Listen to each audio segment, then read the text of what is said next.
Всем привет! Данное видео снимаю исключительно для того, чтобы показать, продемонстрировать, как громыхает суппорта конкретно на моем экземпляре Lada Vesta. Если вы смотрели прошлое видео, как вы помните, в гарантии мне отказали в каких-то гарантийных работах, в гарантийной замене, сославшись на нормальный уровень шумов и вибраций. Но это нормальным уровнем шумов и вибраций я назвать не могу, к сожалению. С этим я был не согласен и позвонил в горячую линию АвтоВАЗа, где мне предложили написать письмо-претензию. Вот именно к этому письму-претензию я хочу приложить это видео. Письмо будет написано не в электронном виде, а в бумажном. И там я хочу указать ссылку на конкретно это видео с громыханием суппортов.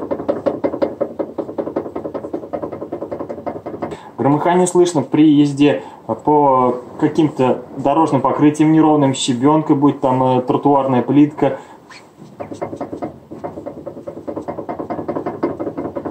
Все это слышно в салоне, разумеется.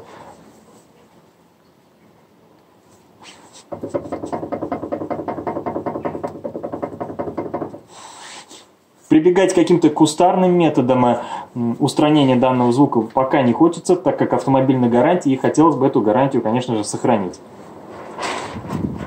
На этом все.